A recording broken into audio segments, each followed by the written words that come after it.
చూడాలి. మనతో పాటు రమేష్ హజారి గారు జాయిన్ అయ్యారు. మాజీ ముఖ్యమంత్రి కేసీఆర్ గారి పిఆర్ఓగా పనిచేశారు. ఇప్పుడు కూడా ఆయన పిఆర్ఓగా ఉన్నారు. అదేవిధంగా కాంగ్రెస్ పార్టీ నుంచి కాబోయే డిప్యూటీ స్పీకర్ రామచంద్ర నాయక్ గారు ఉన్నారు. ముందుగా హజారి గారు, సో స్పందన మొత్తానికైతే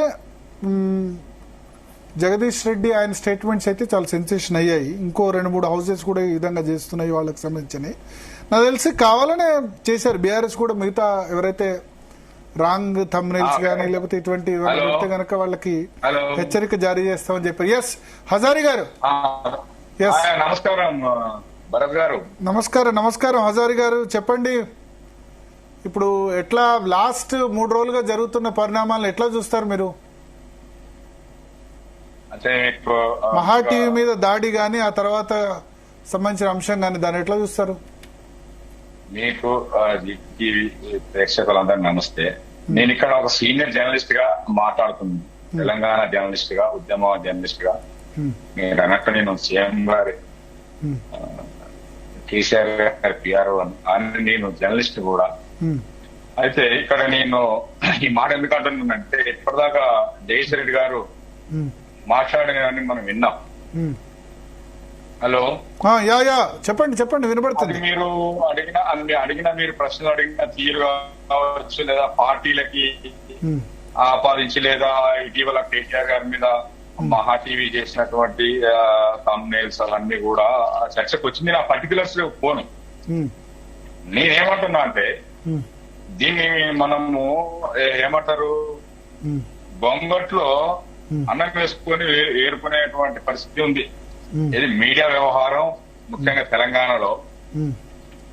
దీన్ని మనము ఇప్పుడు జరుగుతున్నటువంటి చర్చ, నిందివాళ్ళు వర్తమాన చర్చను ఒక పక్క, గతం నుంచి నడుస్తున్నటువంటి దాని యొక్క పరిణామాలు, ఆ మీడియా యొక్క పరిణామాలు తెలంగాణ గడ్డ మీద పర్యవసానాలుగా చూడాలి భరత్ గారు. ఎందుకంటే మీకు తెలుసు, సీనియర్ జర్నలిస్టు, పర్యవసానాలే వార్తలు మనకు. Consequences are the news. జరుగుతున్న సంఘటనలు కళ్ళకు కనిపిస్తాయి, కానీ వాటి వెనుక ఏం జరుగుతుంది అనేది ముఖ్యం. మనం అది మీరు వాటి సీనియర్లు విశ్లేషిస్తారని నేను భావిస్తున్నా. ఈ చర్చల ద్వారా ప్రజలకు, కామన్ మ్యాన్ కి ఆ సమాచారాన్ని చేరవేస్తారు, వాళ్ళని ఎడ్యుకేట్ చేస్తారనేది. సరే, మీరన్నట్టు సోషల్ మీడియా పేరుతో, ఈ మెయిన్ స్ట్రీమ్ మీడియా పేరుతో వ్యూస్ ని పెంచుకోవాలని, రేటింగ్స్ పెంచుకోవాలని ఒక నిబంధన లేకుండా, ఒక ఫ్రీడమ్ ఆఫ్ స్పీచ్ యొక్క అర్థం తెలవకుండా ఒక పిచ్చి పిచ్చి ప్రచారాలను మనం గత కొన్నేళ్లుగా చూస్తున్నాం. ముఖ్యంగా ఎలక్ట్రానిక్ మీడియా రంగ ప్రవేశం తర్వాత ఇది పెరిగింది. ఒకసారి మనం తెలంగాణ ఉద్యమాన్ని కనుక పరిశీలించినప్పుడు, ప్రారంభ దశలో మీరు ఢిల్లీలో చేశారని నేను కూడా చేశాను. అప్పటికి ఒక వార్తను మనము జరిగిన సంఘటన మీరు నాకు షేర్ చేయాలన్నా, నేను మీకు షేర్ చేయాలన్నా గ్రూప్ పెట్టుకోవడానికి అసలు ఒక ఫోన్ కూడా లేకపోయింది అప్పట్లో. అదేదో ఫోన్ ఉండే, దాని పేరు గుర్తు రావట్లేదు నాకు. బ్లాక్బెర్రీ. దాని సపరేట్ గా బ్లాక్బెర్రీలో మాత్రమే వచ్చేది. వాట్సాప్ లేదు. ఎగ్జాక్ట్లీ, బ్లాక్బెర్రీ వాళ్ళు మన దోస్తులను చేసుకునే సమాచారం కోసం. అట్లాంటి పరిస్థితిలో నుంచి తెలంగాణ ఉద్యమము ముందుకు వచ్చింది. ఆ తర్వాత వాట్సాప్, ఇట్లాంటి సామాజిక మాధ్యమాలు, ఫేస్బుక్ ముందుకొచ్చి తెలంగాణ ఉద్యమ అనంతర కాలంలో ప్రజలకు, కామన్ మ్యాన్ కు ఉపయోగపడాల్సిన ఈ సామాజిక మాధ్యమాలు, సోషల్ మీడియా దురదృష్టకరం ఏంటంటే పెట్టుబడిదారుల చేతులకు పోయి, ఈ పెట్టుబడిదారి చేతులకు పోవడం వల్ల ప్రజల దృష్టి మళ్లించడానికి, ప్రజల ఆలోచనలను మళ్లించడానికి వాళ్ళు వీటిని ఆయుధాలుగా మార్చుకుంటున్నారు. ఇక్కడ నేను మీకోటి స్పష్టం చేయదలుచుకున్నా, హింస అంటే కర్రతోని కొట్టిందే, లాఠీతోని కొట్టిందే, ఇంకే వేరే భౌతిక హింస మాత్రమే హింస కాదు. ఇటీవల మీరు జడ్జి గారు కూడా కామెంట్ చేశారు ఒక తీర్పులో, మానసికమైన దాడి, మనిషిని ఇన్సల్ట్ చేసేది, పరువుకు భంగం కలిగించేటువంటి మాటలు, చేష్టలు, అందుకు సంబంధించిన భావజాలం, వ్యక్తిత్వ హననం కూడా భౌతిక దాడిని మించిన దాడి అని చెప్పేసి ఇటీవల నాకు గుర్తుల పేరు కోట్ చేసిన సందర్భాన్ని మీకు ఇక్కడ, మీకు, మన జీటీవీ ప్రేక్షకులకు, తెలంగాణ ప్రజలకు అందరికి బుద్ధిజీవులకు మేధావులకు కూడా నేను వినవించుకుంటున్నా. మనం ఎంతసేపటికి మనం గత 3 రోజుల నుంచి ముఖ్యంగా చూస్తే ఈ చర్చనంతా మరి ఆయన అన్నాడు కరెక్టే కానీ మీరు దాడి చేసిన ఈయన దాడి ఇది కాదు చర్చ. నేనేమంటున్నా మేధావి వర్గాలను అసలు దీని మీద మీరు ఎందుకు కూర్చోరు? ఏంది మీడియా ఏంది, సోషల్ మీడియా ఏంది, ఇక్కడ చేస్తున్నటువంటి కార్యక్రమాలు ఏంటి, వీళ్ళు ప్రసారం చేస్తున్న తమ్మునేల్స్ పేరుతో చేస్తున్న ఒక దుర్మార్గమైనటువంటి వ్యక్తిత్వ అననం ఏంటిది? మరి దానికి ఎట్లా కంట్రోల్ పెట్టాలి? దానికి ఒక అంబుడ్స్మెన్ ఉండాలా వద్దా?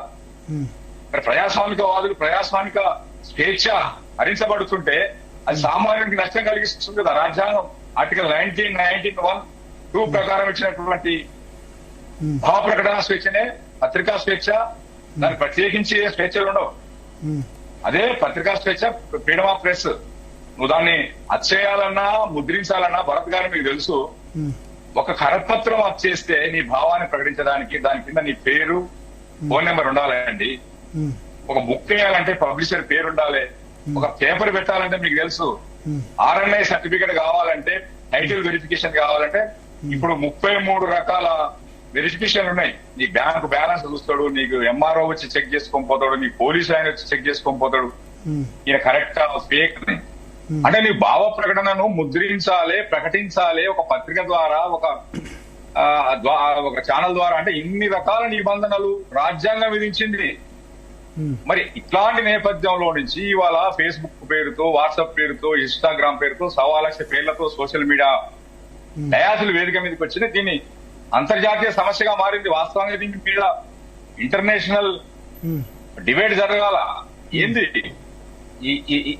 ఈ ఫేస్బుక్ లాంటి సోషల్ మీడియాలు ఇవన్నిటి కూడా దుర్వినియోగం అవుతున్నాయి. అసలు ఈ దుర్వినియోగం కారణం ఏంది, అసలు వీటిని అనుమతించవచ్చునా లేదా అనేది బ్రాడర్ స్పెక్ట్రమ్ లోపల చర్చ జరగాలి. అదొక అంశం. నేనేమంటున్నట్టే అన్ని పార్టీలు చేస్తున్నారు కదా దుర్వినియోగం. దీన్ని ఈ పార్టీల దగ్గరికి పోతలేండి. అదే మీరు నన్ను మీకు ఒక దయచేసి ఒక రిక్వెస్ట్ ఏంటంటే, జర్నలిస్ట్ గానే చూస్తున్నాను అనేది అన్ని పార్టీలు అందరు చేస్తున్నారన్నట్టు. అదే అంటున్నా. ఎవరు నేనేమంటున్నా ఇక్కడ కూడా మళ్ళీ ఒకటి చెప్తా, అన్ని పార్టీలు అనడంలో మీ ఉద్దేశం ఏంటంటే టీఆర్ఎస్ పార్టీ కూడా చేస్తుంది కదా, తెలంగాణ జరుగుతుంది కదా, నమస్తే తెలంగాణ, అది కాదు నేను అనేది. ఇక్కడ ఏమంటుందంటే దయచేసి మీరు ఇక్కడ కొంచెం సమయం పాటించి 100 మీటర్ల రన్ రేస్ లో ఒక ఎక్స్పర్ట్ అంటే అనుభవం కలిగిన ఎక్స్పర్ట్ అయినటువంటి స్ప్రింటర్ ని అన్ని ఆరోగ్యకరంగా ఉన్న వాడిని ఉరికబెట్టి ఒక కాలిరిగిన వ్యక్తిని కూడా సమానంగా ఉరకమంటే ఒక బీదవాడిని ఒక ధనవంతుని ఒక చోట చేర్చి మీరు ఇద్దరికి ఒకటే మంత్రం వేస్తానంటే నడుస్తుందా? ఒకటే నీకు చెప్తా నడుస్తా? ఆకలి దొంగతనం చేసి కడుపు నింపుకునే దొంగతనాన్ని దోపిడీ చేసేది దాన్ని ఒకటే ఘటన కట్టడం కరెక్టేనా? ఇది మనము భాషను కాదు భావాన్ని అర్థం చేసుకునే ప్రయత్నం చేయాలి. ప్రజా ఆకాంక్షలను అర్థం చేసుకునే ప్రయత్నం మన మీడియా యాజమాన్యాలు కూడా చేయాలి. మనం ఒకనాడు తెలంగాణ కోసమే తెలంగాణ జర్నలిస్ట్ అన్నాం. ఇవాళ నేను ఏం విజ్ఞప్తి చేస్తున్నా అంటే తెలంగాణ కోసమే తెలంగాణ మీడియా రావాలి, యాజమాన్యాలు రావాలి. మీలాంటి మిత్రులు ఇవాళ జీటీవీ లాంటి జాతీయ స్థాయి సంస్థలో పనిచేస్తున్నప్పుడు తెలంగాణ ప్రయోజనాలే ప్రముఖం. తెలంగాణ ప్రయోజనాలు అట్లా అంటే మాకైతే ఒకటి మా జీ తెలుగు న్యూస్ గా 2 రాష్ట్రాల ప్రయోజనాలు ఇంపార్టెంటే. ఎందుకంటే జీ తెలుగు న్యూస్ నేను దీంతో విభేదిస్తున్నా. నేను ప్రాథమికంగా ఎక్కడ విభేదిస్తున్నా, నేను మొదటి నుంచి మొత్తం తెలంగాణ జర్నలిస్ట్ ఫోరం ఉపాధ్యక్షుడిగా, టీడబ్ల్యూజే ఉపాధ్యక్షుడిగా, తెలంగాణ జర్నలిస్ట్ మేనేజ్మెంట్ గా 2 రాష్ట్రాలు మాకు సమానం ఏంటారు జీ తెలుగు సంబంధించి. మిమ్మల్ని కాదంటలేనండి. నేనేమంటున్నా, సపోజ్ మీ జీ తెలుగు ఉంది, జీ ఆంధ్రప్రదేశ్, జీ తెలంగాణ పెట్టండి. TV9 ఉన్నది, TV9 తెలంగాణ, TV9 ఆంధ్రప్రదేశ్. 2 రాష్ట్రాలు 2 వాదనలు వినిపించుకుంటూ ఎవరి వాళ్ళు కాంట్రిబ్యూట్ చేసుకుంటారు. నేను ఏమంటున్నా, ఆయన మంచి వచ్చాడు. ఇప్పుడు మాది జీ ఇది ఒకటే రాష్ట్రం కాదు. ఇప్పుడు జీ ఉత్తరప్రదేశ్, ఉత్తరాఖండ్ ఉంది, అది 2 కలిపి ఒకటే ఛానల్ ఉంది. బీహార్, జార్ఖండ్ 2 కలిపి ఒకటే ఛానల్ ఉంది. మధ్యప్రదేశ్, ఛత్తీస్గఢ్. నా విన్నపాన్ని స్ఫూర్తిని తీసుకోండి. మీరు నా స్ఫూర్తిని తీసుకోండి. పర్టికులర్ ఆర్గ్యుమెంటల్ చర్చ కాదు. నేనేమంటున్నంటే ఒక భాషకు 2 రాష్ట్రాలు అయినప్పుడు 2 రాష్ట్రాల అస్తిత్వాన్ని కాపాడాల్సిన బాధ్యత మేధావులది, జర్నలిస్టులు ముఖ్యంగా. ఇప్పుడు ఈటీవీని అప్రిషియేట్ చేస్తున్న ఆ మేరకు ఈటీవీ తెలంగాణ, ఈటీవీ ఆంధ్రప్రదేశ్ అని పెట్టిండ్రు. దాంతో ఏమైతుంది, ఒకసారి మార్పు రాకపోవచ్చు, సంవత్సరం రాకపోవచ్చు, 5 ఏళ్ళ ఒక 60 ఏళ్ల చరిత్రక సందర్భాన్ని రాదు. అంటే ఏమైతుంది, TV9 తెలంగాణ, TV9 ఆంధ్రప్రదేశ్ పెట్టింది అనుకుందాం. అప్పుడు ఏమైతుంది, TV9 తెలంగాణలో అనివార్యంగా ఓ బ్యూరో చీఫ్ తెలంగాణ జర్నలిస్టే ఉంటాడు, ఎడిటర్ తెలంగాణ జర్నలిస్ట్ ఉంటాడు. Okay. మీరు వార్తలు ప్రసారం చేసుకోండి సార్. నేనేమంటున్నా, పాలక పక్షానికో ప్రతిపక్షానికో మీ మేనేజ్మెంట్ పాలసీయో లేదా మీరు ప్రజల పక్షం వహించి తప్పులను తప్పులుగా మాట్లాడండి, మాకు తెలంగాణ మాట్లాడండి అంటున్నా నేను. ఓకే. ఇప్పుడు ఢిల్లీకి ప్రయాణం అయిన ముఖ్యమంత్రి అని వస్తుంది ఒక ఛానల్లో, తెలుగు అని పెట్టుకునే ఛానల్లో. అరే నేను మన ముఖ్యమంత్రి ఇక్కడనే ఉన్నాడా అని పొద్దునట్టే ఈడ ఉండదు కదా, ఎప్పుడు పోయిండని ఈ వీక్షకుడు లేదా ప్రేక్షకుడు పరిచయం అవుతాడు. చూసి అక్కడ ఆంధ్రప్రదేశ్ ముఖ్యమంత్రి అనేది అరగంట తర్వాత అర్థమవుతుంది. అంటే అంత హింసపడాల్సిన అవసరం ఉందా? ఓకే. తెలంగాణ ఈటీవీలో కూడా మన ముఖ్యమంత్రి తెలంగాణ ముఖ్యమంత్రి రిలీవ్ అయిందంటే ముఖ్యమంత్రి ప్రయాణం అంటే తెలంగాణ అర్థం చేసుకుంటా. అంటే నేను ఏమంటున్నా, ఒకసారి కాంగ్రెస్ పార్టీ వెర్షన్ తీసుకుందాం. హజారి గారు మనతో పాటు రామచంద్ర నాయక్ గారు పార్టీ వర్షన్ లోకి మీరు కాదు, నేను రామచంద్ర నాయక్ గారు చాలా సేపటి నుంచి వెయిట్ చేస్తున్నారు. ఒక్క నిమిషం, ఆయన అంతకుముందు కూడా జాయిన్ అయ్యారు. రామచంద్ర నాయక్ గారు. భరత్ గారు నమస్కారం అండి. నమస్కారం. సో ఎట్లా చూస్తారు ఇప్పుడు న్యూస్ ఛానల్ కార్యాలయం మీద దాడి, ఆ తర్వాత వాళ్ళ రియాక్షన్ తర్వాత వెంటనే మీరు వెళ్ళి ఆ న్యూస్ ఛానల్ మీ పీసీ చీఫ్ గాని వాళ్ళు గాని సందర్శించారు. ఇప్పుడు భరత్ గారు, మీడియా హక్కులు అనేది ప్రజాస్వామికంగా మరి ఒక చట్టబద్ధంగా వారు పర్మిషన్ తీసుకొని వారు నిర్వహించే ఒక ఛానల్ కావచ్చు, ప్రింటింగ్ కావచ్చు. అలాంటి వారికి వచ్చిన సమాచారాన్ని పబ్లిక్ లో చెప్పే వాళ్ళ హక్కులు వాళ్ళకు ఉంటాయి.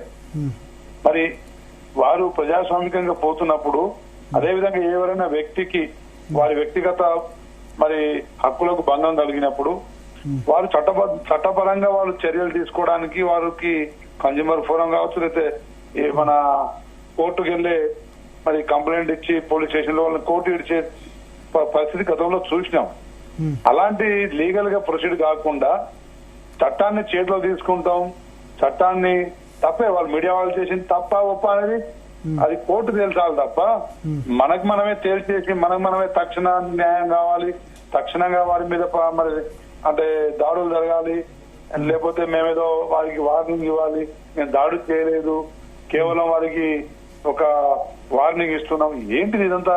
ఇది ప్రజాస్వామిక దేశం అండి. ఈ ప్రజాస్వామిక దేశం, ఇది రాజకీయ దేశం కాదు. ప్రజాస్వామిక దేశంలో ఒక ప్రజాస్వామ్య హక్కుల్ని కాపాడుకునే విధంగా వారు ఉండాలి, వీరు ఉండాలి. ఒక మీడియా ఏదైనా తప్పు ప్రసారం చేసినప్పుడు ఆధారాలు తీసుకుపోయి చట్టపరంగా మరి చర్యలు తీసుకోమని చెప్పాల్సిన పరిస్థితికి వదిలేసి ఈ కొత్త సంస్కృతి ఎక్కడి నుంచి వస్తుంది అసలు? అది ఏ ఛానల్ అయినా కానీ, టీ న్యూస్ కావచ్చు, లేకపోతే ఇంకేదైనా ఏ ఛానల్ అయినా కానీ, వారు చేస్తున్నదే తప్పు, వీరు చేస్తున్నదే తప్పు. ఏదైనా మరి మీడియా తప్పులు చేసినప్పుడు వ్యక్తిగతంగా గాని సంస్థ పరంగా గాని వారు లీగల్ గా ప్రొసీడ్ అయ్యే అవకాశాలు ఉన్నప్పుడు అలా పోకుండా చట్టాన్ని తన పరిధిలో ఎవరు తీసుకున్నా గానీ అది నేరం అవుతుంది. పైపెచ్చు దాన్ని కప్పుపుచ్చుకునే మాటలు మాట్లాడడం అనేది మరి ఇంతకుముందు జగదీష్ రెడ్డి గారు మాట్లాడుతుంటే నేను కూడా ఉన్నా. పెద్దలు జగదీష్ రెడ్డి గారు 10 సంవత్సరాలు మంత్రిగా మరి ఒక కాన్స్టిట్యూషనల్ పదవిలో వారు వ్యవహరించారు. మరి వారు కూడా ఇంట్లో మాట్లాడడం అనేది ఇది వారు రాజకీయ దిగజారుడికి నేను నిదర్శనమని భావిస్తా ఉన్నా. ఇప్పుడు నన్ను కూడా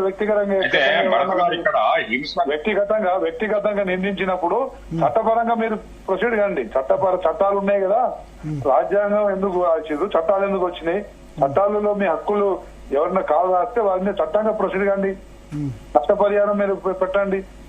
అంతేకాని దాడులు చేసేది అది మానవత్వం కాదు, అది రాక్షసత్వం అవుతుంది, అది క్రూరత్వం అవుతుంది. మరి అలాంటి సంస్కృతి మన దగ్గర తెలంగాణలో ఎప్పటి నుంచి వచ్చిందంటే తెలంగాణ ఉద్యమ సమయంలో మోహన్ బాబు గారి ఇంటి మీద ఒకసారి దాడి, అదే విధంగా తర్వాత మళ్ళీ మరి పోలీసుల మీద దాడి, అదే విధంగా ఎవరైనా సమైక్యాంధ్ర కావాలని అడిగినంత మాత్రాన వారి మీద దాడులు చేయడం అనేది అది ఏమైన చర్య. ఇప్పుడు వారి ఒపీనియన్ వారు చెప్పుకుంటారు. ఎవరైనా ఏ వ్యక్తి తన స్వేచ్ఛగా తను మాట్లాడే హక్కు మన రాజ్యాంగం కల్పించినప్పుడు నాకు రాష్ట్రాలు కలిసి ఉండాలని ఉందని ఎవరైనా మాట్లాడి అనుకోండి, వారి మీద మనం ప్రత్యక్ష దాడులు అనేది అది సంస్కృతి తెలంగాణ సంస్కృతిలో ఎక్కడ లేదు. శాంతియుతంగా మన స్వతంత్రాన్ని భారతదేశ స్వతంత్రాన్ని సాధించుకున్నాం, శాంతియుతంగా ఎన్నో ఉద్యమాలు సాగినాయి. అంతేగాని ఇట్లా ఈ విధంగా దాడులు అనేది అది చదువు కాదు, సరైనది కాదు. అదే విధంగా మొన్న లగచర్లలో అధికారుల మీద దాడి, ఐఏఎస్ ఆఫీసర్లు కలెక్టర్ల మీద దాడి చేయడం అది ఎక్కడ సంస్కృతి? ఒకవేళ దాంట్లో ఏదైనా అధికారి చనిపోయి ఉంటే పరిస్థితి ఏంటి? ఏదేమైనా కానీ తెలంగాణ అంటే తెలంగాణ సెంటిమెంట్ తోని గతంలో దాడులు చేసిర్రు. అదే విధంగా ఇప్పుడు కూడా వాళ్ళ భాష తీరు గాని వాళ్ళు మాట్లాడే లాంగ్వేజ్ గాని చూస్తే వారు అంటే ప్రజల్లో ఒక విద్వేషకరమైన వాతావరణాన్ని సృష్టించే మాటలు, అదే విధంగా వారికి ఏదో మన అంటే వాళ్ళ అంటే కేసీఆర్ గారికి కోటిఆర్ గారికి వారి అంటే వారిని అవమానించే పరంగా అవమానించిపోయినట్టు మీకు అనిపించినప్పుడు చట్టపరంగా పోండి. కేసీఆర్ కేటీఆర్ గారు రాష్ట్రానికి ఎంత నష్టం చేసిరు ఆర్థిక పరంగా ప్రజలకు తెలియదా? దాని మీద జరుగుతుంది, విచారణ జరుగుతుంది. ఏదేమైనా చట్టపరంగా మరి సంస్థలు తేల్చినప్పుడు సరే వాళ్ళ శిక్ష వాళ్ళు అర్హులైతారా కాదా అనేది నిర్ధారిస్తారు. ఈ లోపు ఎవరు చూసింది వాళ్ళు సరే మీడియా పరంగా వాళ్ళకి వచ్చిన లీకులు కావచ్చు, సమాచారం కావచ్చు, ప్రసారం చేసుకునే హక్కులు వాళ్ళకు ఉన్నాయి. ఆ హక్కుల్ని కాలరాసే హక్కులు వీళ్ళెవరు తీసుకోవడానికి వీరెవరు? ఓకే ఓకే వ్యక్తిగతంగా తీసుకోవడం అది ఎంతవరకు న్యాయం, అది ఎంతవరకు చట్టబద్ధం? అది ఆ సంస్కృతి తెలంగాణలో ఎవరు నేర్పించారు? ఏదేమైనా వారి మీద సుమోటోగా కేసు చేసి అసలు జగదీష్ రెడ్డి గారు మాట్లాడే భాష మీద కూడా కేసు నమోదు చేయాలి. వారు పెద్దలుగా సమాజానికి సంకేతాలు ఇవ్వాలి. ఒకవేళ మీడియా ఛానల్ తప్పు చేస్తే తప్పు చేస్తుంది తప్పు అని చెప్పి మాట్లాడండి. ఆ స్వేచ్ఛ జగదీష్ రెడ్డి గారికి ఉంటది. అంతేగాని ఇప్పుడు ఇది ఆరంభం మాత్రమే, ఇంకా మున్ముందు ఉంటది, ఇంకా ఏదో చేస్తాం అది చేస్తాం అనేది అది కరెక్ట్ కాదు. మనం ఒక శాంతియుతంగా సందేశాన్ని ఇచ్చే దేశం మనది, ప్రపంచానికి ఆదర్శంగా నిలబడ్డ దేశం మనది. ఇలాంటి దేశంలో శాంతియుతంగా ఎన్నో సమస్యలు పరిష్కారం చేసుకున్నాం. అంతేగాని దీన్ని మన చట్టాన్ని చేతికి తీసుకుంటాం, దాడులు చేస్తాం, ఇంకేమేమేదో చూపిస్తాం. ఈ భాష దీన్ని ఎవరు స్వాగతించరు. ఎవరు ఒకసారి సంగప్ప గారు వెర్షన్ తీసుకున్నారు. రామచంద్ర నాయక్ గారు మీరు లైన్ లో ఉండండి. సంగప్ప గారు, పార్టీ ప్రతినిధిగా మీడియా ప్రొఫెషనల్ గా రెండు ఒపీనియన్ చెప్పండి.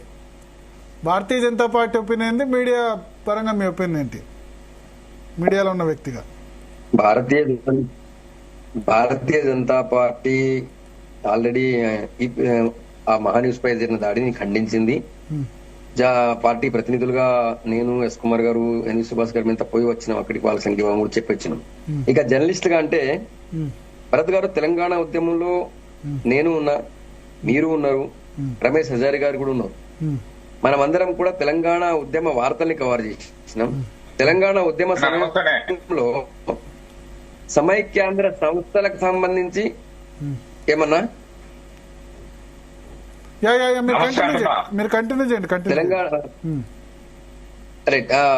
తెలంగాణ ఉద్యమ సమయంలో మనము సమైక్యాంధ్ర అంటే ఆంధ్ర వాళ్ళకి, అప్పుడు ఆంధ్ర వాళ్ళకి సంబంధించిన ఆస్తుల్ని సంస్థల్ని మనం సమైక్యాంధ్ర వాళ్ళు అని అన్నాము. సో వాళ్ళందరూ కూడా ఆంధ్ర వాళ్ళ లేదా సమైక్యాంధ్ర నినాదం చెప్పే వాళ్ళ యొక్క సంస్థల పైన మనం విపరీతంగా వార్తలు రాసినాం. వాళ్ళని కూడా చాలా తీవ్రంగా విమర్శించినాం. మన డిబేట్లలో మనం ఆంధ్ర నాయకుల్ని ఎట్లా చేసినాం మనకు అందరికి తెలుసు. తర్వాత ఆ రోజుల్లో ముఖ్యంగా తెలంగాణ ఉద్యమం ఒకవైపు నడుస్తుంటే నేను, మీరంతా ఒకటే ఛానల్లో ఉన్నాం, మీరు ఢిల్లీలో ఉన్నారు. నేను ప్రతిరోజు సాయంత్రం 7 గంటలకి ప్రతిరోజు ఒక లైవ్ ఇచ్చేవాడిని కిరణ్ కుమార్ రెడ్డి గారి మీద. అప్పుడు కిరణ్ కుమార్ రెడ్డి గారు ముఖ్యమంత్రి. నేను ఇచ్చినటువంటి లైవ్ కి ఆయన ప్రతిరోజు V6 మీద దాడి చేయాలి. ఆ రోజు నేను పనిచేసే ఛానల్ పైన మమ్మల్ని కూడా ఎక్కడో పట్టుకొని కొట్టాలా, అట్లా చేయలే కదా. ఒకవేళ ఇట్లా వార్తలు వేసే వాళ్ళ మీద దాడి చేస్తారు అంటే మన సమైక్యాంధ్ర ఉద్యమం జరిగేది కదా. ఉద్యమం ఆగిపోతుండే, ఉద్యమాన్ని ఎక్కడికక్కడ అణచివేసే ఇదైతే అయిపోతుండే కదా. ఉద్యమం ఎక్కడ జరిగే అవకాశం ఉంటుండే. ఒక సమైక్యాంధ్ర ఉద్యమం మీద దాడిలో న్యాయం ఉంది. మీలాంటి పెద్దలు జర్నలిస్టులు సీరియస్ గా ప్రజల యొక్క ఆకాంక్షలు మాత్రమే ప్రతిబింబించారు తప్ప ఇట్లా థంబ్నెయిల్స్ ఏమంటారు రింగ్ నెయిల్స్ అట్లాంటివి ఏం పెట్టారు. మానసికంగా హింసించలే మీరు. మనం అందరం కూడా ఎంత గొప్పగా పనిచేసినామంటే, ఎంత నిజాయితీగా పనిచేసినా, ప్రజాస్వామ్యంగా పనిచేసినామంటే ఆంధ్ర ప్రజలను కూడా మన ప్రజల లెక్కనే ఫీల్ అయ్యి కేవలం రాజకీయాలను మాత్రం ఎండగట్టి ఆ నాకపోయే విధంగా మాట్లాడినాం తప్ప ఇంత విచ్చలవిడి తెలంగాణ ఉద్యమం గమనిస్తుంటారు. అంటే తెలంగాణ ఒక్క నిమిషం మీరు చాలాసేపు మాట్లాడారు. తెలంగాణ ఉద్యమం న్యాయమైన కోరిక, న్యాయమైన ఆకాంక్ష, న్యాయమైన పోరాటం, అందులో డౌట్ లేదు. మనం అందరం అందుకే అందులో అందరం కూడా ఒక భాగస్వామి, మన వంతుగా మనం భాగస్వాములైనాం. జర్నలిస్టులుగా మన మీడియా ప్రతినిధులుగా భాగస్వాములైనాం. కానీ ఆ రోజు ఉన్నటువంటి కొంతమంది నాయకులు వాళ్ళు తినేటువంటి భోజనాన్ని పెండ అనలేదా? వాళ్ళు అప్పుడు ఏం చేయాలి? మీ పెండ తింటున్నప్ప అని వాళ్ళు ఫీల్ కాలేదు ఆ రోజు? అట్లా కాదు. నేనేమంటున్నా, ఆ రోజైనా ఈ రోజైనా ఎప్పుడైనా సరే మీడియా చేసినటువంటి ఏదైనా వాళ్ళకి నచ్చలేదు అంటే వాళ్ళు ఖండించేందుకు ఎన్నో వేదికలు ఉన్నాయంటే కదా. ఇప్పుడు ఆల్రెడీ ఇప్పుడు బీఆర్ఎస్ నాయకుల మీద విమర్శలు వచ్చినాయంటే బీఆర్ఎస్ కు అనుబంధంగా ఉన్నటువంటి మీడియా సంస్థ, పెద్ద పెద్ద మీడియా సంస్థల్ని దాని ద్వారా ఖండించండి. లేదా ఇంతకుముందు మిత్రుడు చెప్పినట్టు మీరు కోర్టుకి వెళ్లి వాళ్ళపై పెద్ద పరువు నష్ట దావా వేయండి. అబద్ధమే అయినప్పుడు పరువు నష్ట దావా వేసే అవకాశం ఉంటుంది. వాళ్ళ మీద 10 కోట్లు, 100 కోట్లు, 1000 కోట్లు దావా వేసే అవకాశం ఉంటుంది. కానీ దాడులు చేసే సంస్కృతి ఏంది అనేది, దాడి చేసే సంస్కృతికి మరి దాన్ని సమర్థించుకుంటూ మేము పాతరేస్తాం, బొంద పెడతాం, చంపేస్తాం అంటే ఒక మాట అన్న ఆ మీడియాలో సరే వాళ్ళు ఏదో తమ్ముళ్ళు పెట్టినారో ఏదో పెట్టినారంటున్నారు. సరే అది మీకు తప్పు అనిపించింది అని మీరు ఇంకో రూపంలో ఖండించాలా? మీరు పోయి పటాపట బండరాలు మీరు పోయి ఆ ఛానల్ మీద వేసినట్టయితే అందులో దాదాపు మీకు తెలుసు ఎలక్ట్రానిక్ మీడియాలో సగం మంది దాదాపు సగం మంది మహిళా జర్నలిస్టులు, మహిళా యాంకర్లు, మహిళా రిపోర్టర్లు వాళ్ళు ఉంటారు. వాళ్ళందరూ ఒక బండ వాళ్ళ గ్లాస్ లో బయటపడితే వాళ్ళు రేపటి నుంచి ఉద్యోగానికి పోవడానికి కూడా ధైర్యం చేయలేని పరిస్థితి ఉంటుంది కదా. యాజమాన్యంలో మీకు తప్పు చేసింది అనిపించింది, ఆ యాజమాన్యం నిలదీయండి. ఏ వేదికలు లాగండి, కోర్టుకు లాగండి, ఇంకో ఏదో చేయండి. లేదా అందరిని తీసుకుని దాని ముందు కూర్చోబెట్టి ధర్నా చేయించండి. ఒక 100-200 మంది ఇప్పుడు దాడికి ఎంతమంది పోయారు, ఆ దాడికి పోయిన వాళ్ళు అక్కడ కూర్చొని ధర్నా చేసే అవకాశం ఉంటుంది కదా. ధర్నా చేసి నిలదీయండి, వాళ్ళు కిందికి వచ్చినప్పుడు వాళ్ళని నిలదీయండి. కానీ ఈ దాడి చేసి కొడతాము, చంపుతాం అనేది ఎంతవరకు కరెక్టో, ఎంతవరకు దాన్ని సమర్థించుకోవడం ఇంకెంతవరకు కరెక్ట్ మీరు ఆలోచించాలా. పాతరేస్తాం, చంపేస్తాం అంటే ఇది ఏంది? తెలంగాణ ఉద్యమంలో ఆ వేవ్ లో అందరినీ మనం ఉత్తేజపరచడం కోసం కొన్ని మాటలు అంటే అనిండొచ్చు ఆ రోజు. కానీ ఇప్పుడు కూడా మేము పాతరేస్తామంటే, ఇప్పుడు చంపేస్తామంటే చంపుకుంటూనే పోతారే మిమ్మల్ని వ్యతిరేకించిన వాళ్ళందరినీ. ఇది కాదు కదా. హజారీ గారు చెప్పండి. చిన్న అంటే ఇక్కడ ఎట్లుంటది అంటే కొన్ని బిట్వీన్ ద లైన్స్ చూడాలి. బిట్వీన్ ద లైన్స్ అంటే ఈ థాట్ పోలీసింగ్ అనే ఒక ప్రాసెస్ ఉంటది. మరి మీకు తెలుసు అందరికి సీనియర్లు. అంటే మనిషిని హింసించడం అనేది భౌతికమే కాదు, మానసికమే ముందే చెప్పిన. అది ఇక్కడ మనం చేయాల్సింది ఏంటంటే పెద్దలుగా, సంఘపన్న సీనియర్ జర్నలిస్ట్ గా మీరుగా ఇక నుంచి అయినా నేనేమంటున్నంటే మనుషులను వాళ్ళ వ్యక్తిత్వ హననాన్ని తగ్గించే విధంగా వాళ్ళ వాదనలు వినిపించమనండి. కానీ మేము చేస్తాము, మీరు అట్లెందుకు చేసిన అనేది ఆఖరికి ఎండ్ రిజల్ట్ పట్టుకొని మనం మాట్లాడదు. ఎట్లున్నదంటే ఇవాళ పెద్ద మనుషులది లేదా మీడియా పేరుతో జరుగుతున్నటువంటి పెద్ద మనుషుల ముచ్చట్లు ఎట్లున్నాయంటే పార్టీల వారిగా చీలిపోయి ఊర్లలో ఒకటి గమ్మత్తది. ముందే ఒక కుమ్ముక్కు అవుతారు పెద్ద మనుషులు. అరే అక్కడ పోయినాక మీరిద్దరు కొట్టుకుంటుంటే వాడిని బక్కోని మేము పట్టుకుంటాము, నువ్వు బలవంతుని తనురా అని చెప్తారు. ఆడికి పోయినాక కొడుతుంటే వీళ్ళు తనతో వదిలిపెట్టి దెబ్బలు తింటూ ఊకోమని కాలు చేతులు పట్టుకుంటారు. వింటారా మీరు భరత్ భాయ్? ఇది ఒక ప్లానెడ్. దెబ్బలు ఎవరైతే తింటుండో వానే ఊకోమని వాళ్ళు కాలు చేతులు పట్టుకుంటారు, కొట్టేటోడు మాత్రం తానుకుంటాడు. అంటే ఇక్కడ ఏమైంది ఇవాళ మీడియా తెలంగాణ గడ్డ మీద, హైదరాబాద్ గడ్డ మీద మాట్లాడుతున్నటువంటి ఆకాంక్షలను, వాళ్ళ రక్షణను ప్రధాన అంశంగా తీసుకోకుండా రాజకీయాల ముసుగులో వాళ్ళ స్వార్థ ప్రయోజనాలు కాపాడుకోవడానికి వేరే ఇతర పార్టీల మీద, ముఖ్యంగా కేసీఆర్, కేటీఆర్ ఇట్లా తెలంగాణ తెచ్చినటువంటి నాయకత్వాన్ని 10 ఏళ్లు ప్రగతి పదంలో నడిపించిన నాయకత్వం మీద దేశం పెంచుకొని వాళ్ళని అడ్డం పెట్టుకొని వాళ్ళ భుజాల నుంచి తెలంగాణ ప్రజల యొక్క ఆకాంక్షలకు, ప్రయోజనాలకు జబ్బ వస్తుంది అంటున్నా నేను జర్నలిస్ట్ గా, తెలంగాణ జర్నలిస్ట్ గా. మీరు కూడా నేను ఏమంటున్నంటే భౌతిక దాడులు చేయడాన్ని ఎవరు సహించారండి, అది వేరే విషయం, దానికి చర్చనీయాంశం కాదు. అందుకనే పర్యావసాన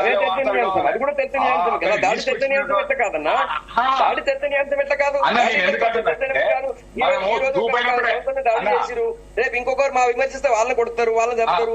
ఇది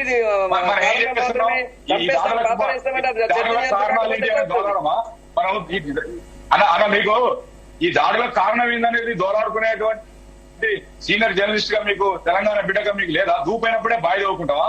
అంటే వీళ్ళు చేసుకుంటూ పోతుంటారు. ఎవడో ఆవేశం వచ్చి, కోపం వచ్చి పిల్లలకు మానసికంగా వీళ్ళు మాట్లాడే మాటలు, చేసే చేష్టలు ఎట్టు తెలంగాణ నిద్ర పడతారు, మైండ్ బ్లాంక్ అయిపోయి వాళ్ళకి ఎవరికి ఇది కావట్లేదు, ప్రాణం పెండ అవుతుంది. ఇదే కుట్రలు తెలంగాణ ఉద్యమ సమయంలో జరిగినాయన్నా. మీరు ఒక్క నిమిషం నాకు సమయం ఇవ్వాలి భరత్ గారు. యా. ఇట్లా తెలంగాణ ప్రజలను, పిల్లలను, యువతను రెచ్చగొట్టి దాన్ని హింస వైపు మలిపించి కోపం వచ్చి రాళ్ళేస్తానో, కోపం వచ్చి వ్యవహారం చేస్తానో చూసిన వీళ్ళు హింసకు పాల్పడుతున్నారని చెప్పి రమేష్ వాళ్ళని హజారీ అరెస్ట్ చేసి తెలంగాణ ఉద్యమం అయిపోయి 10 సంవత్సరాలు ఇంకా మీ తెలంగాణ ఉద్యమం గురించి తెలంగాణ సెంటిమెంట్ రగిల్చే ప్రయత్నం చేయకండి. ఇప్పుడు తెలంగాణ సెంటిమెంట్ రగిల్చే ప్రయత్నం చేయకండి. చాలా తెలంగాణ సెంటిమెంట్ అర్థం చేసుకో. అయిపోయింది, తెలంగాణ వచ్చింది. ఆ తర్వాత మాట్లాడి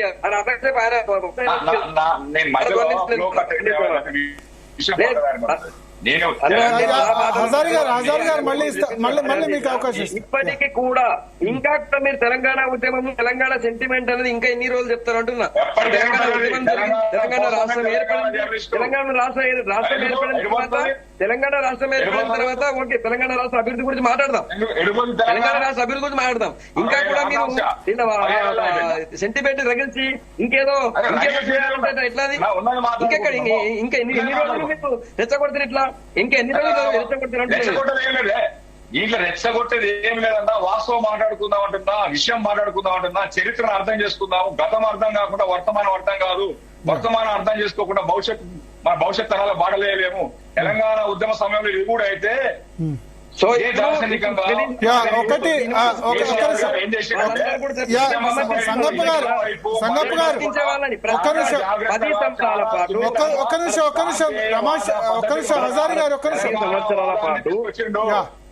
హజారీ గారు, సంగప్ప గారు ఒక్క నిమిషం. సంగప్ప గారు ఒక్కటి అడగదలుచుకున్నా.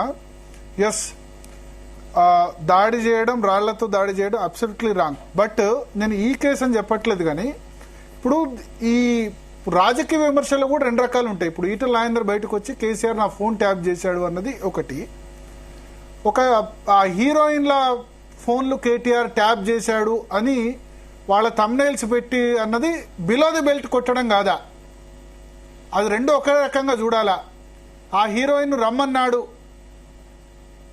ఈ విధంగా ఇటువంటి థంబ్నెయిల్స్ పెట్టడం కరెక్టా? దానికి దీనికి తేడా ఉంది కదా. రాజకీయంగా విమర్శలు వేరు, ఇది వేరు. ఒకవేళ నిజంగా ఎవరైనా హీరోయిన్ ఉంటే సిట్ విచారణ పిలిచింది అనుకోండి, అట్లా రాసినా పర్లేదు. సిట్ ఇంతవరకు ఏ హీరోయిన్ విచారణ పిలవలేదు. పిలవనప్పుడు అటువంటి థంబ్నెయిల్స్ పెట్టడం కరెక్టా? నేను ఈ ఛానల్ అనట్లేదు, మిగతా ఛానల్స్ కూడా. నా చర్చలో వేరే వాళ్ళు మాట్లాడితే కూడా ఖండించాను. నేను మీ దగ్గర ఏ ఎవిడెన్స్ ఉందని మాట్లాడుతున్నాను. ఎందుకంటే ఒక నిమిషం హజారీ గారు, నేను సంగప్ప గారిని అడుగుతాను. భరత్, నువ్వు చెప్పింది 100% 100% కరెక్ట్. అది ఈ మధ్య కాలంలో మీడియా, సోషల్ మీడియాని చూసి మీడియా కూడా దిగజారే పరిస్థితి వచ్చింది. నేను దాన్ని సమర్థిస్తలేను. ఒక 2.5 దశాబ్దాలు కేటీఆర్ మీద కాదు, బండి సంజయ్ మీద కూడా, మీ పార్టీ నేత మీద కూడా ఈ విధంగా చేశారు. నేను అందుకని అంటున్నా, ఇది ఒక్కళ్ళకి పరిమితం కాదు. ఇది అందరు అదే అంటున్నా.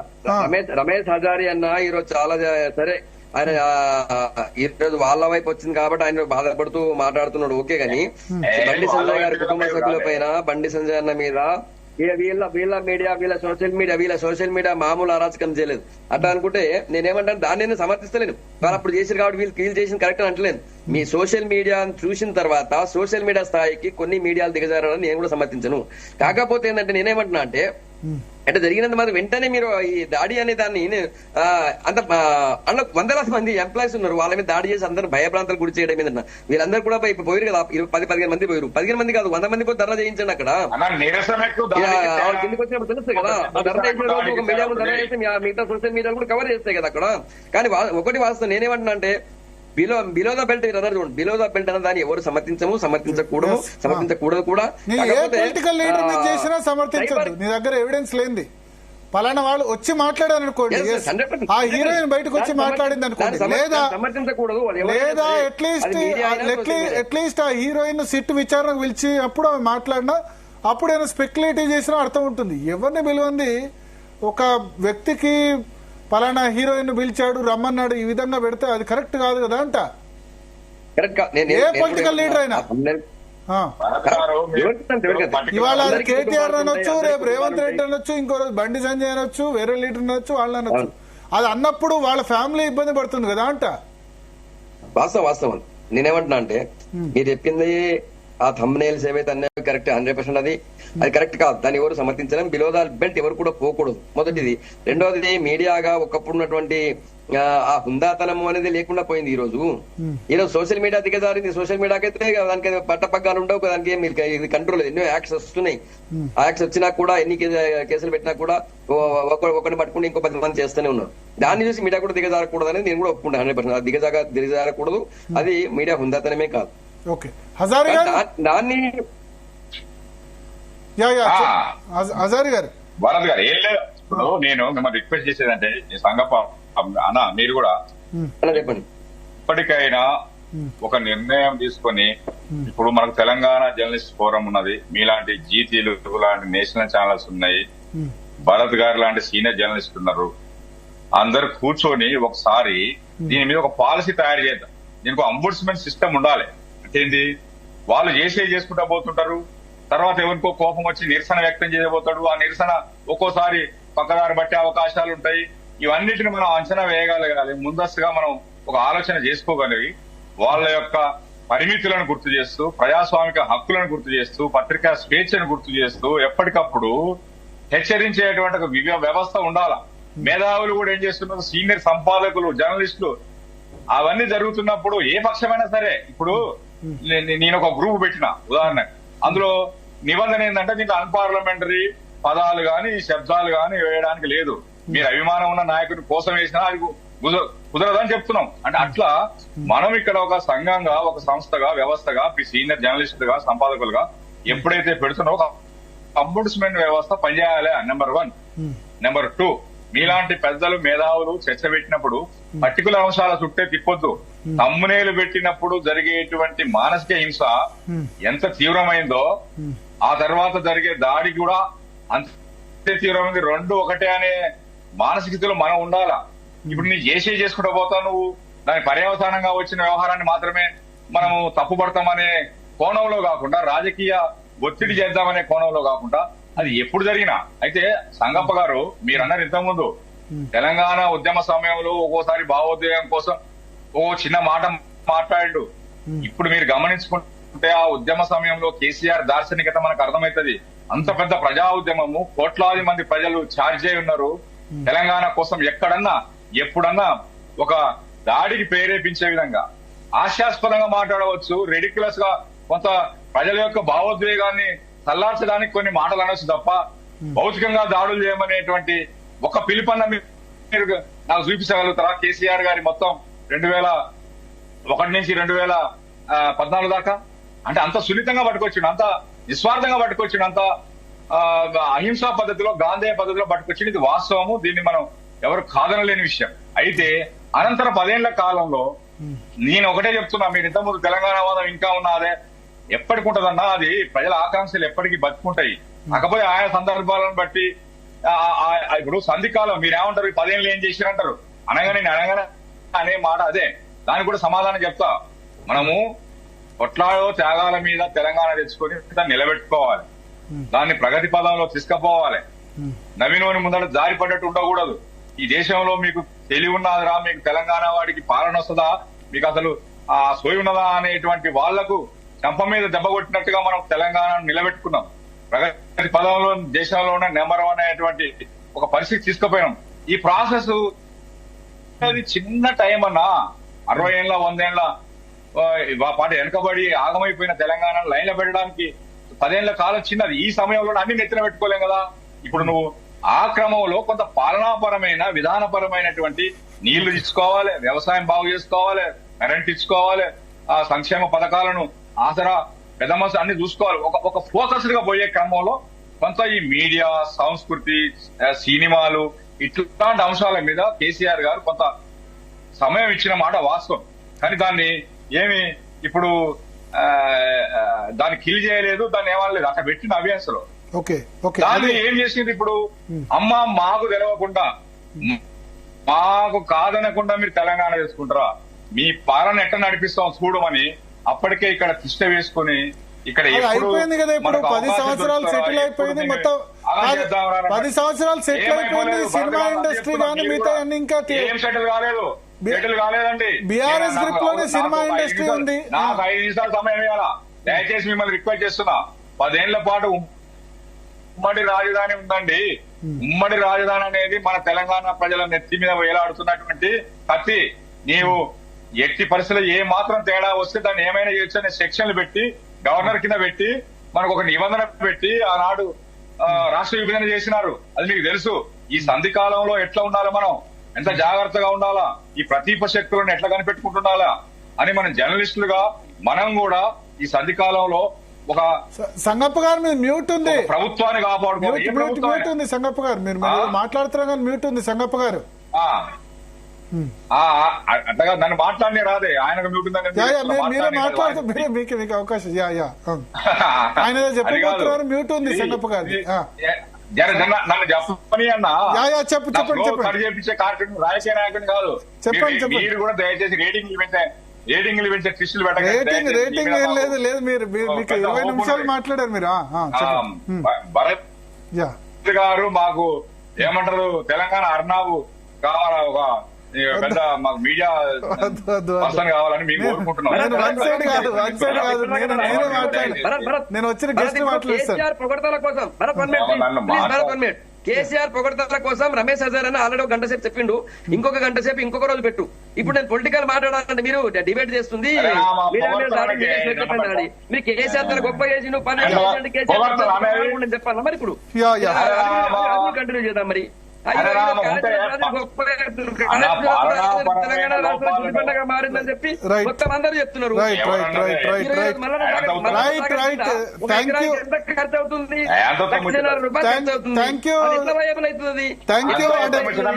సమయం అయింది. థ్యాంక్ యూ సంగప్ప గారు, రమేష్ హజార్ గారు. మొత్తానికి టీవీ ఛానల్ ఆఫీస్ మీద ఏదైతే దాడి జరిగిందో దాడి అయితే సంచలనం సృష్టించింది. దాని తర్వాత జగదీష్ రెడ్డి స్టేట్మెంట్ ఇంకా మరింత ఇష్యూ అయింది. బట్ జగదీష్ రెడ్డి మాత్రం అంటారు మీడియా హౌసెస్ కాదు, స్లాటర్ హౌసెస్, అసలు ఈ దాడి కాదు, దాడి రుచి చూపిస్తామైందని కూడా చెప్తున్న పరిస్థితి. అయితే ఒకటి, అటు మీడియా బాధ్యతాయుతంగా ఉండాలి, ఇటు రాజకీయ పార్టీలు కూడా బాధ్యతాయుతంగా ఉండాల్సిన అవసరం ఉంది. కానీ అభ్యంతరాలు ఉంటే కనుక వాళ్ళు పోలీస్ కంప్లైంట్ ఇవ్వచ్చు, ప్రెస్ కౌన్సిల్ ఆఫ్ ఇండియాకి ఫిర్యాదు చేయొచ్చు, అదే సమయంలో లీగల్గా చేయొచ్చు. అదే సమయంలో మీడియా బిలో ది బెల్ట్ ఎవరి మీద కూడా దాడి చేయొద్దు. రాజకీయ విమర్శలు వేరు, వ్యక్తిగత విమర్శలు వేరు.